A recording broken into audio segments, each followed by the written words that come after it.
Hey, it's me, Nalthazar, and welcome to another Magic the Gathering Puzzle Quest video. In today's video, I'm going to be doing round 2 of going over the spoilers that are currently available for Kaldheim, the next set in Magic. So, let's get into it.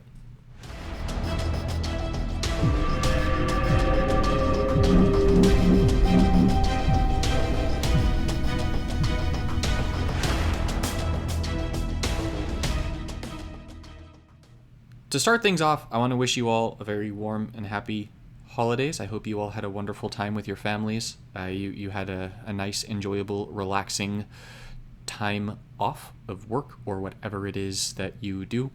If you're wondering why I haven't posted a video in the last few days, I actually surprised my wife and kids by driving up to Oregon to join them for the holidays.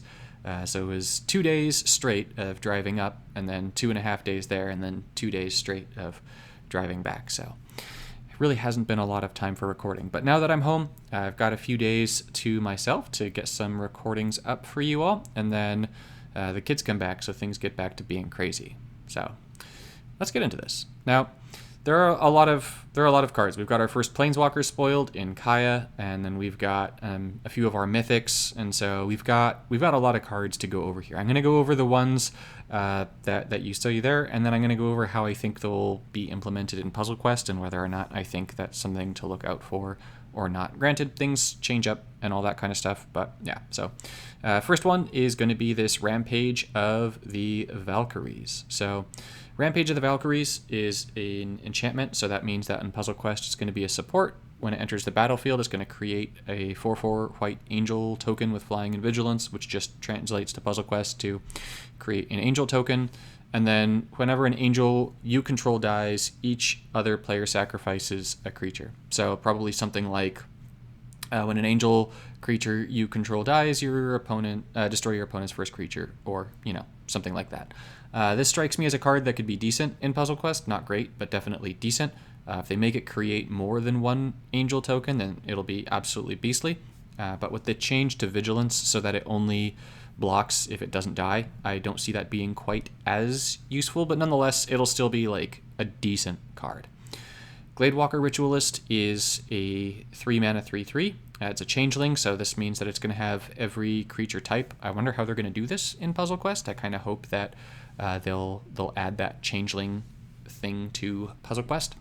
And then when another creature by the same name of it enters the battlefield under your control, you draw a card. So I'm going to guess that this is whenever this creature is reinforced, draw a card. Mediocre. Elven Ambush, 4 mana, instant. Create a 1/1 green elf warrior creature token for each elf you control. So this could very well be a spell that creates up to 3 elf warrior creatures. I think it would be really cool if this wound up being something like create a 1/1 green elf warrior creature token for each elf and elf creature reinforcement you control. I feel like that would definitely be more in line with the paper version of this, but I somehow doubt that they would do that. That would be incredibly powerful. So just like double your elf tokens every time you played it, which would get absolutely nasty. Like that would be very much so Mythic worthy. But I imagine it'll just be equal number of elves you control in the battlefield, and so it'll just be make 3 elves. Just my guess. It could surprise us and be amazing.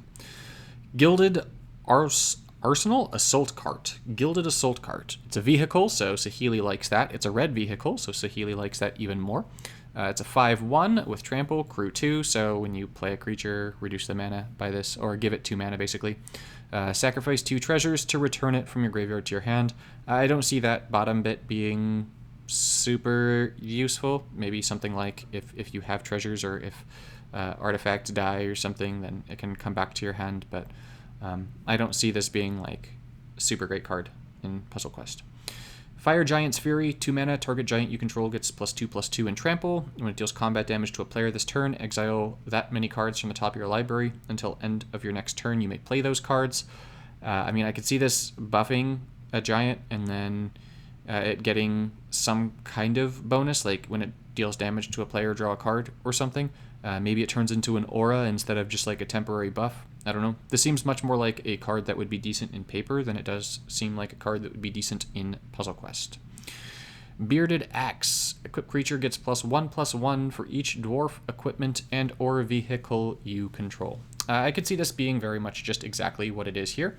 So, except that your first creature would get +1/+1 for each dwarf, equipment, or vehicle you control. It doesn't strike me as super powerful, just sort of like a filler card. So, yeah.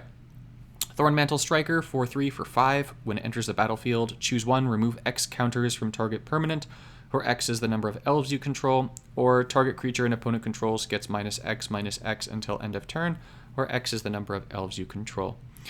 This one, we really don't have a major precedent for in Puzzle Quest. I could see it being something like when it enters the battlefield, target opposing creature gets -X until end of turn, where X is the number of elves you control, and then an opponent Vanguard support loses X shields, where X is the number of elves you control. So I could see them putting it in that way, but otherwise it's fairly unprecedented.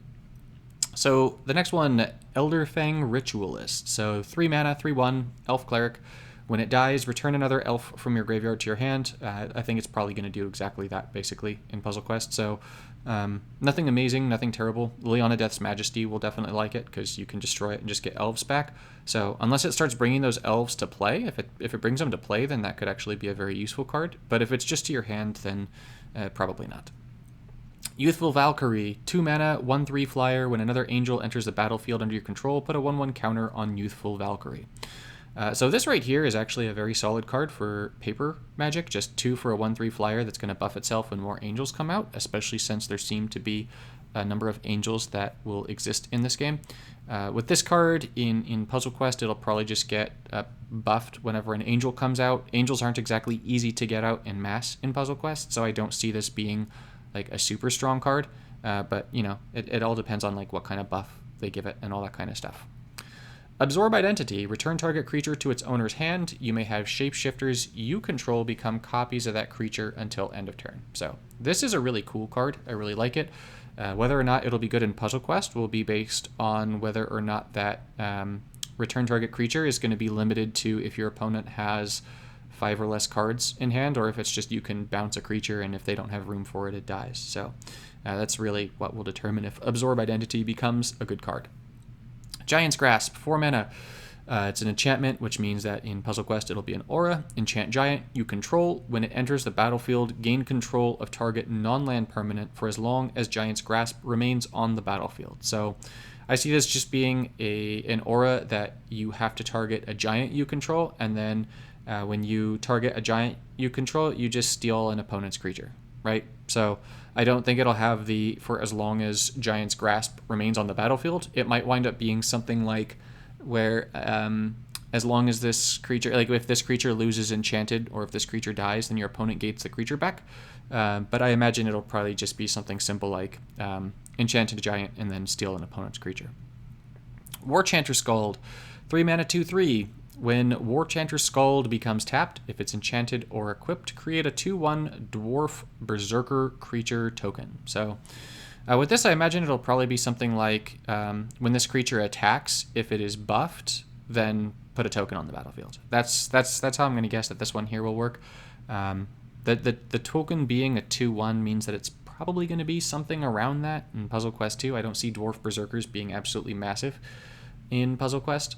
And then just this thing needs to be buffed, and then it creates 1 token. So 1 token isn't going to be like super crazy. Like if you think of a creature like Krenko was really good because it made a lot of tokens. So I don't see this being an absolute powerhouse. But, you know, as you're going to hear me say a million times, depends on how they wind up changing it up. Starnheim Aspirant. This is a cleric. It's 3 mana. It's a 2/2. And angel spells you cast cost 2 less to cast. So this card is just going to make your angels cost less mana. It doesn't really have a really beefy body. It doesn't have like a big power toughness, so I don't see that being very good in Puzzle Quest, unless it winds up like fetching the first angel from your library and reducing angel costs, which I really doubt that they'll change it to do that. Armed and Armored, 2 mana instant. Vehicles you control become artifact creatures until end of turn. Choose a dwarf you control. Attach any number of equipment you control to it. So for paper Magic, this just makes it so that you don't have to crew the vehicles. They just get to attack. And then you get to not have to pay the mana cost to put the equipment on a dwarf. Normally you have to tap creatures for the crew, and you have to pay mana for the equipment. This is going to bypass that. So as because of that, I'm going to guess that they'll just totally change up how this card works in Puzzle Quest, or they just won't make it, because neither of the things that this card does are things that you need to do with either of those card types in Puzzle Quest.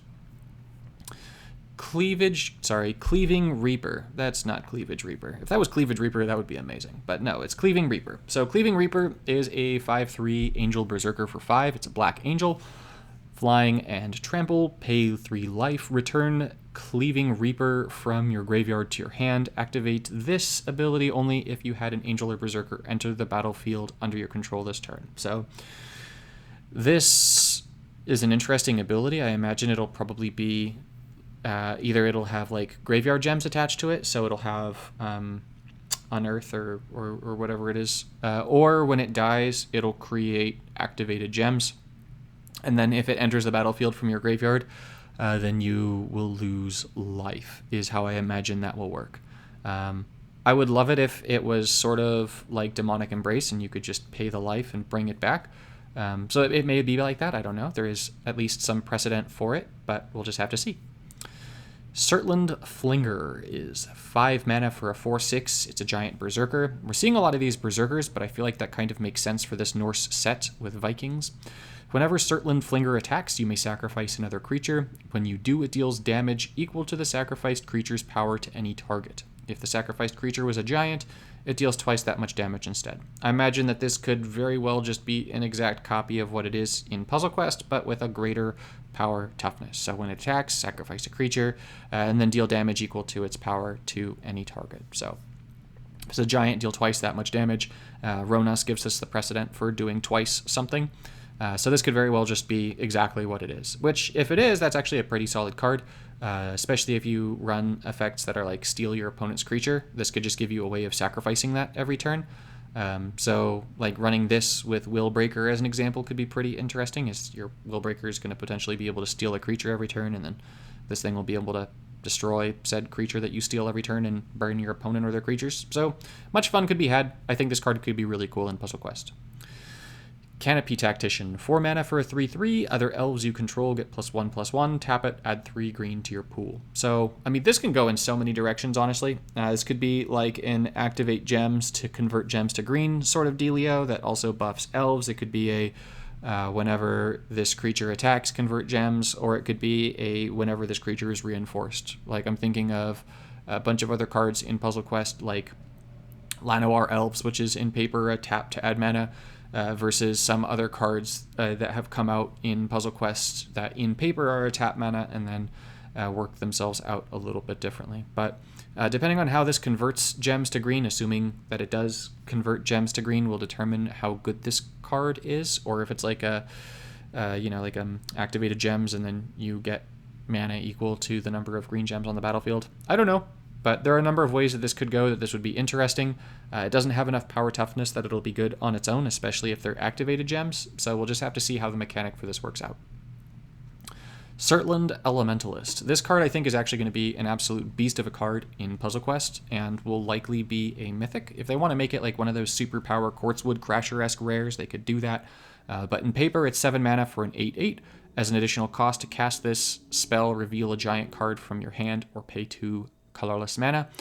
So it'll have a way of making itself cheaper. My guess is if you have a giant on the battlefield, the mana cost becomes cheaper. This is just for Puzzle Quest. It could be like if you have a giant in your hand, then it becomes cheaper, but I'm guessing it'll be if you have a giant on the battlefield. And then the thing that makes it a really good card is whenever it attacks, you may cast an instant or sorcery spell from your hand without paying its mana cost. So for Puzzle Quest, this just means that when it attacks, the first spell in your hand gets full mana. So you don't get to immediately cast it like you do with the Surtland Elementalist in Paper Magic. For paper, this is obviously way too much mana to be useful, but in Puzzle Quest, this thing is going to be an absolute monster. It's going to be a complete beast. Being a giant wizard is really nice, so I see this being a very, very scary Puzzle Quest card. Valkyrie Harbinger.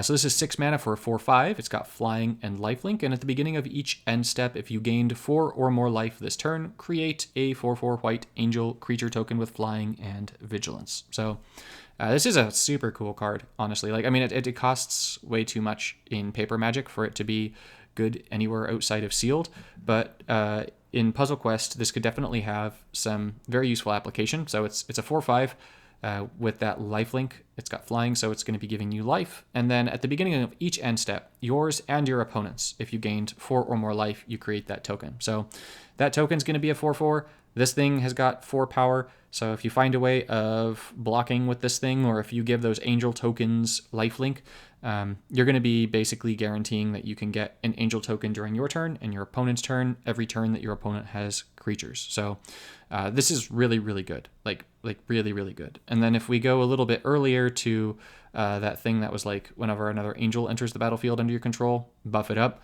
This could be some nice synergy for people with less extensive collections in Puzzle Quest. If this is just a rare, if it winds up making it to the Mythic status, which it very well could because it makes angel tokens and has a way of making them on its own, then less of a newer player's dream. Magda, Brazen Outlaw. So first up, I absolutely love the art for these special art cards for Kaldheim. I think they're absolutely gorgeous. If you want to see what Magda looks like normally, she looks like this with that dragon thing. I don't know. I think it's a dragon because she has to deal with treasures, right? But yeah, either way, it looks super cool. So she is a dwarf berserker. She's a 2/1. Other dwarves you control get +1/+0. I imagine she'll just buff up dwarves in paper. When a dwarf creature you control becomes tapped, create a treasure token. We have precedence for this with Captain Lannery. I imagine it'll make it so that whenever a dwarf you control attacks, you get a treasure token. Sacrifice 5 treasures, search your library for an artifact or dragon, and put that card on the battlefield and shuffle your library. I don't know how sacrifice 5 treasures will work. We don't have a mechanic like that. It may be something like when this creature attacks, you may sacrifice treasures. I don't know. In Puzzle Quest, you can have up to 4 treasures. You can't have 5 treasures. The treasures can reinforce on themselves, but the maximum number of treasures you can have is 4. So I imagine that there will be something as part of this card that will enable you to fetch, which could make it a very powerful card in Puzzle Quest. If it's just like a sort of low-cost creature that hits pretty hard, makes treasure tokens, and then gives you free dwarfs and giants, or sorry, artifacts and giants. I'm saying giants. Dragons. I'm thinking dragon is like, like this big beastie, which is where the giant comes from, but no. Anyways, definitely a cool card. I think it's fun, the idea of it in paper, and could be actually decent in Puzzle Quest. Realm Walker, 3 mana for a 2/3 changeling. So once again, we've got that whole changeling thing. The changeling, it can be every creature type, so I imagine they'll put that in Puzzle Quest. I don't know. You may look at the top card of your library at any time. We will not have that in Puzzle Quest. You may cast creature spells of the chosen type from the top of your library. I really don't know how this thing's going to work. I imagine it might wind up being sort of like, something that gives mana to all the creatures in your hand or something, or some kind of benefit to that. I don't see this being like... They'd have to change it a lot because... you're probably not going to look at the top card of your library. You're probably not going to be casting creatures from your libraries. You're not going to see them. And we don't know how Changeling is going to work. So there's a lot of what ifs with Realm Walker over here. I imagine that it's one of those cards that they'll just completely change up. So this brings us to some of our mythics. This is where we get to see our first look at the new Kaya, and we'll get to see our first look at one of the gods, which is absolutely a beautiful card. I love it. It's absolutely savage. But let's take a look at Kaya first. So Kaya is going to be white-black, so that's confirmed. We're going to have a new white-black Planeswalker. It's going to be a new white-black Kaya.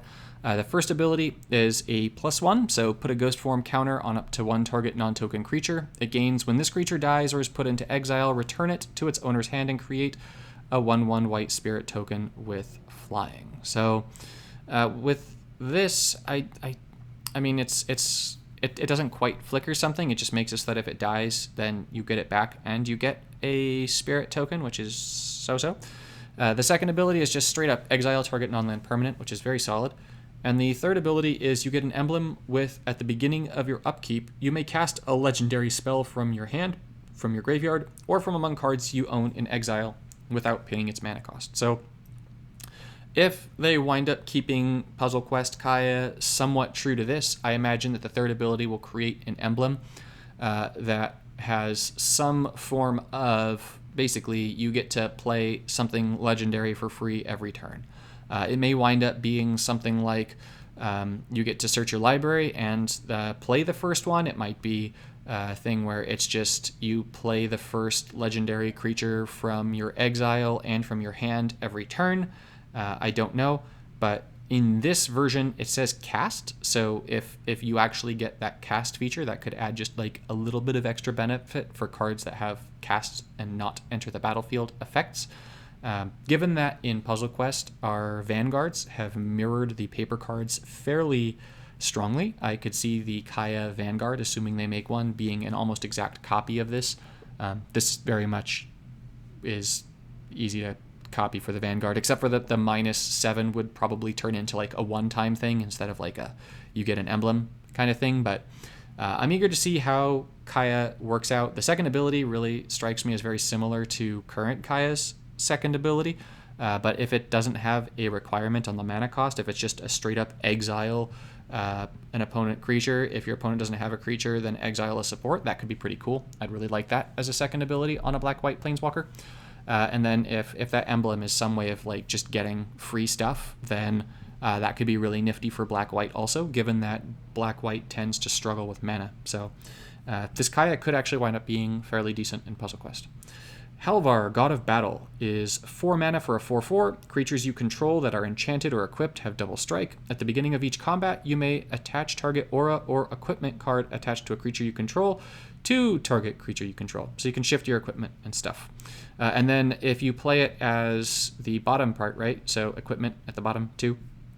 You can play it as Sword of the Realms instead.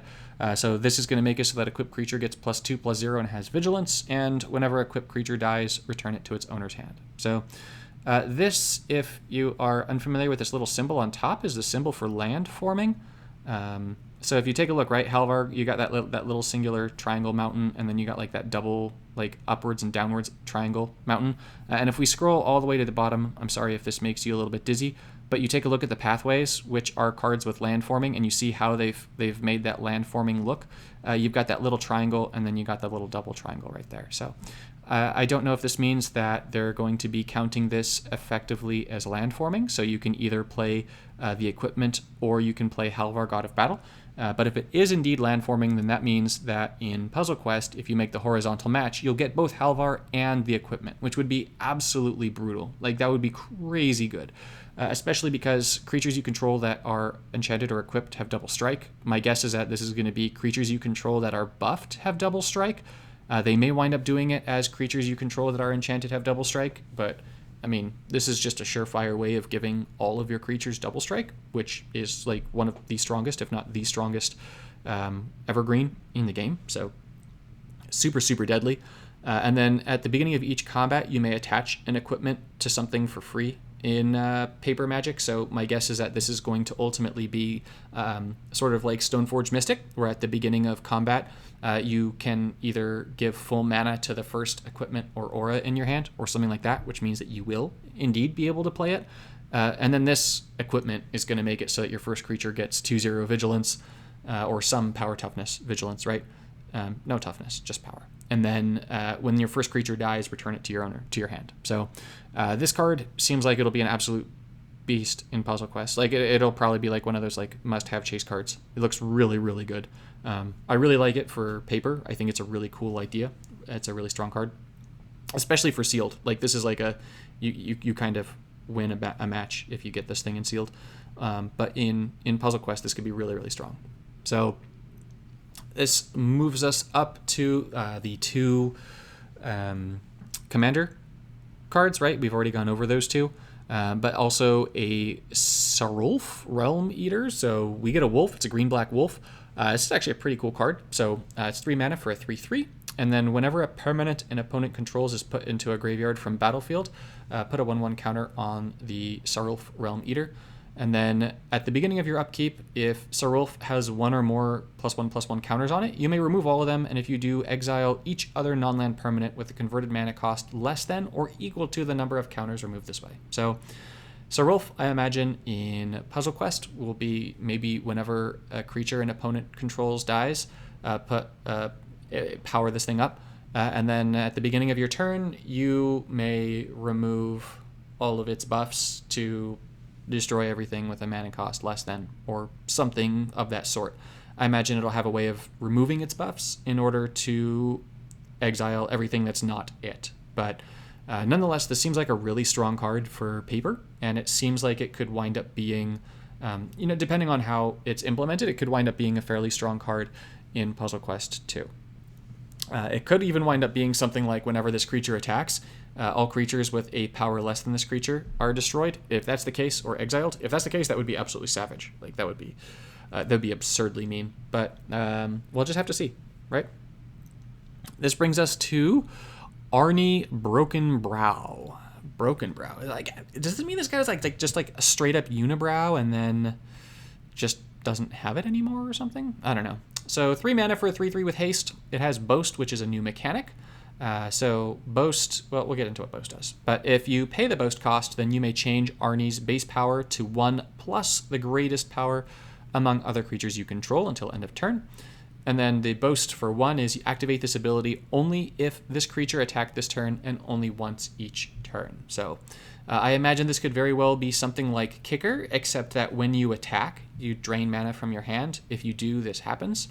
And then it would change the base power to the greatest base power among other creatures you control until end of turn. So this could wind up being really, really good if you have like a way of getting like a bunch of copies of this, and then you were to use it in conjunction with something with like a massive amount of power like Gaia. I don't see this being overly busted in Puzzle Quest because this isn't a creature that screams leader to me. But if it winds up being a Berserker leader or a human leader, then that could very well change my mind about how good that card is. It would be like an absolute must-have if it had the ability to change its base power toughness and was a leader. That would be disgusting. So Battle for Bretagard. So this is another saga. This is our second saga that we're getting a look at. So in paper, it's going to be green-white, and it's going to, for the first turn, create a 1/1 white human warrior token. On the second turn, create a 1/1 green elf warrior token, and on the third turn, choose any number of artifact tokens and or creature tokens you control with different names for each of them. Create a token that's a copy of it. I see this in Puzzle Quest as creating the 1/1 white human token, creating the 1/1 green elf warrior token, and then populate. I think that's a very likely outcome for how this card will turn out. If it winds up being a double the number of reinforcements on your token creatures, then that would be absolutely boss. But my guess is that it'll wind up being populate. So, doesn't sound super awesome for Puzzle Quest. It sounds awesome for paper Magic, just because it's 3 mana to get 2 tokens and then potentially 4 tokens or even more. And so for 3 mana, that's a pretty solid proposition. But Puzzle Quest, it's not one of those cards that transfers. Vorinclex. So this is pretty cool. This means that we might get like the whole like Vorinclex, Urbrask, Sheoldred, Elishnorn crew from the Praetors, right? The Phyrexian Praetors. So the green one here, Vorinclex, is going to be 6 mana for a 6/6. It's going to have Trample and Haste. And if you would put 1 or more counters on a permanent or player, put twice that many of each of those kinds of counters on that permanent or player instead. I am praying to the Magic Lords that this does not mean that we're going to be seeing Infect again anytime soon, because it specifies counters on a permanent or player, meaning that if you're running this in an Infect deck, all of your Infect buggers are going to be putting double Infect counters on everything, which is horrible, absolutely horrible. And then if an opponent would put 1 or more counters on a permanent or player, they put half that many of each of those kind of counters on that permanent or player instead, rounded down. So this just has an incredible amount of value. So I imagine it'll be a big creature with Trample and Haste in Puzzle Quest, which would be really nice for green. I imagine that the putting more counters and doubling that will wind up being something like if you buff a creature, it gets twice that power toughness instead. And if you activate a loyalty ability on a planeswalker, if a Vanguard would gain shields, it gains twice that many shields instead, or something like that. I could very well see this doing that. For the second bit, where it has opponent hate, I don't know how they'll do that one in Puzzle Quest. I doubt that they'll put like a half of those kinds of counters on it. But I do see this potentially being an absolute change of pace beat stick for you in green.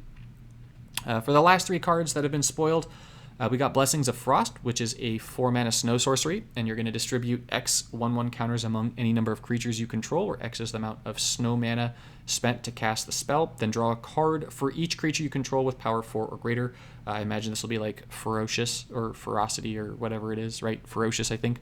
And then distribute counters for Snow Gems. I wonder if Snow Gems will wind up being like Energize. We don't know, but I'm guessing probably something like that. So we'll just have to see. Toski, Bearer of Secrets. It's a legendary squirrel, which is wonderful. The idea of there being legendary squirrels, of course, we love that. It's 4 mana for a 1/1. Can't be countered. It's indestructible. It attacks each combat if able, and whenever a creature you control deals combat damage to a player, draw a card. I don't see this being amazing in Puzzle Quest. I don't see this being amazing in Paper. It just is. It seems like it could be kind of okay for Sealed in that you've got this indestructible thing that can't be countered, but it's a 1/1 for 4, so not super great, and it's not going to be able to block apart from the first turn that it blocks because it comes out and doesn't have haste. So yeah, Toski just does not seem super fantastic to me.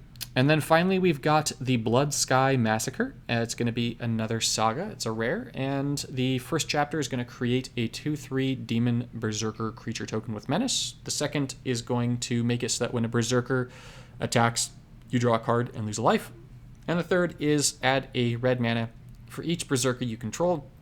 Until end of turn, you don't lose this mana as steps and phases end. So for this, I could see this being sort of like, I think it's called Hellkite Tyrant. I could see it doing something like that because Hellkite Tyrant, that's what it does in Paper, and then they totally changed it up for Puzzle Quest.